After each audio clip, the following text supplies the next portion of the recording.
most fascinating and untold story of Sindhu, the river Indus.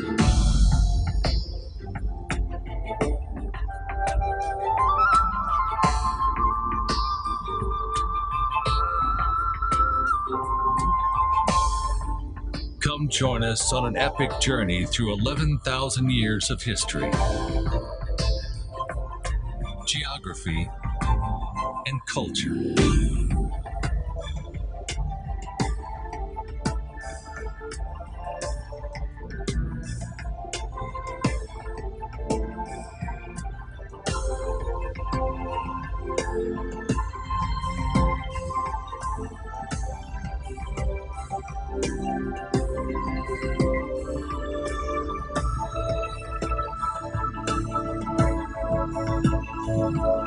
Come travel with us. 2,000 miles with mighty Indus.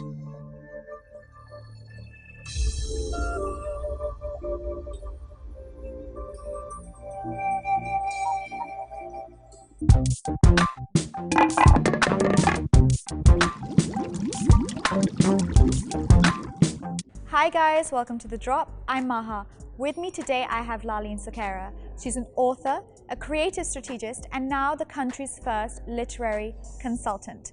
Hi Laaleen. Hi Maha. So Laaleen, you wear many hats. What are you working on at the moment?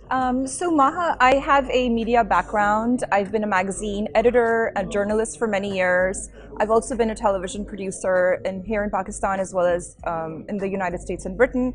I also consult in the communication sphere in branding and marketing. And what I've done recently is, as an author myself, I'm offering advisory services to other authors for writing, editing, as well as publishing and promoting their books. Many of us have heard of the Jane Austen Society, which you founded. So can you tell us more about that? So it's basically just a group of like-minded people. We're very fond of books and reading, of course, as the name implies. We have a thriving online community. There's around 3,000 people on our Facebook page. And we've had meetups in Lahore, Karachi, Islamabad, London. And that's all there is to it. We have like a cosplay sort of dress-up tea maybe once a year. And for some reason, people find that kind of fascinating. But it's honestly the same as like what people do for Star Wars and for Game of Thrones. Absolutely. And we can still draw parallels between Austen's England, which was about 200 years back, and the current Pakistan. Why is that? Well, I think you can answer this question as well as I can. Yeah. Why is it that, you know, we're 21st century women, but why do we find it so relatable? Like customs in England 200 years ago, whereas people in England today do not necessarily find the same parallels. Yes. For us, the courtship rituals, the marriage market, all that is still very relevant, no matter how successful you are as a business executive, if you're female, or even if you're male. You have to endure that, you know? Yeah, you have to make a very good marriage, like you have to make a good match, or people in general think you haven't attained that level of success. So in addition to, of course, our shared history via colonialism and exports, the textile industry, the fashions, influence over fashions at the time, there's that as well, that element. But I feel that we grow up with British authors here in Pakistan because it's a Commonwealth country, and we feel a natural affinity for that world. And writers often put pen to paper when they've gone through certain experiences. Would you say this happened to you when you were writing Austenistan? Well, so I've got it with me. Yeah.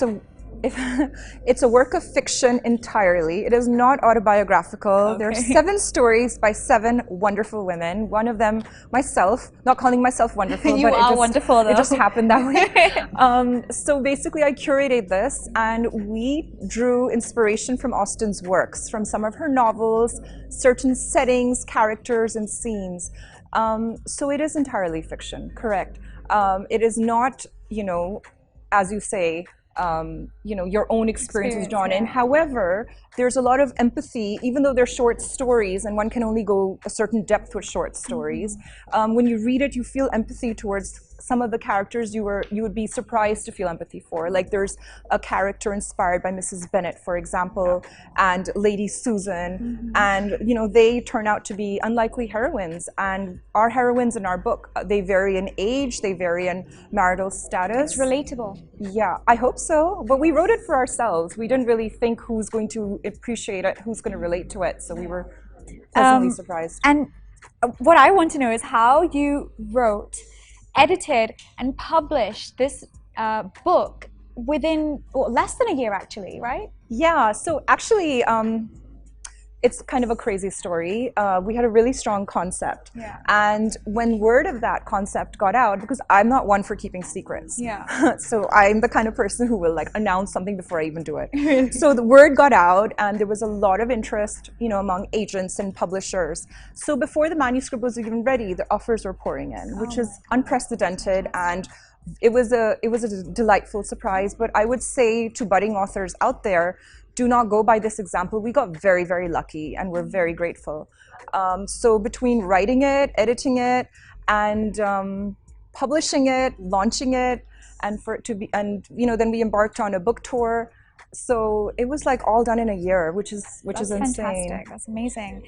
Would you say your voice it's helped women ignore these traditional taboos and sort of break from it and share their experiences? And also, what would you say to women who are silently struggling, you know? Well, on a personal front, you know, I have experienced some difficulties in life. And a lot of times when I'm interviewed by people, especially, you know, in the Western Hemisphere, they tend to concentrate a lot on that as well as our book. So it's like there's a lot of overlapping between the two, which is kind of surreal. So you've asked about my voice. I've had to go public with certain things because I felt like I had reached my limit in terms of social hypocrisy and the way that we operate as a society. And I know that I'm relatively privileged and I don't have to worry about certain things like, nobody's judging me for my choices. Nobody's saying, oh, why did you decide, you know, why are you getting a divorce, for example? And, you know, I don't have that kind of thing. I have a lot of support in that way, but there's a lot of women who don't have that kind of support in this country. And I found that even with my so-called, you know, wonderful education and socio-cultural background, socio-economic background, I had the same struggles as every woman in this country because I went from court to court, struggling for custody and still struggling for adequate child support and struggling to get a divorce. Very, very basic rights. And those rights are very similar to what women 200 years ago, you know, it's very similar. Yes. The similar kinds of circumstances, the way women were blackmailed at that time as well, you know, emotionally blackmailed, financially blackmailed, physically. So there's a lot of things that I think are really important in our narrative, and I wanted to start this narrative, keep this narrative going, so people open up to this kind of discussion instead of just hiding. Do you feel that it will ever change? You know, I've noticed that there's a lot of voices out there. I was part of a movement here called the Aurat March all over the country, and there were a lot of women and men and boys of different ages, and I feel a lot of hope, actually.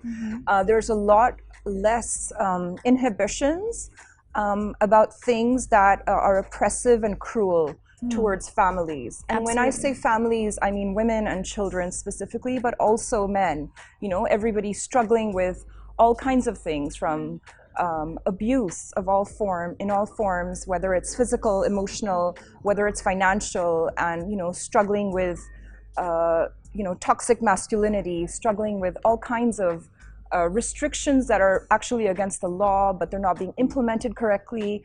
And I feel that there's a lot of dialogue now, and we just have to keep working towards it, and everyone has to, you know, go beyond armchair activism and play a part. Yeah, and I hope to do the same. Whatever I manage to achieve in court, I hope that other families, other women and children can use it to further their own cases. And final question, do you have any future goals?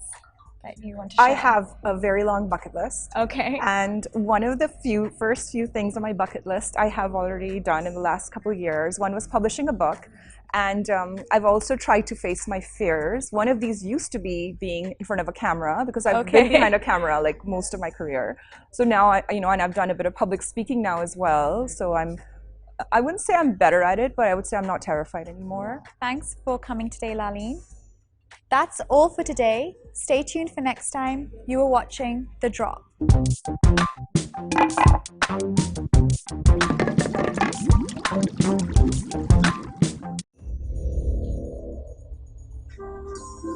It has been worshipped as a god for thousands of years.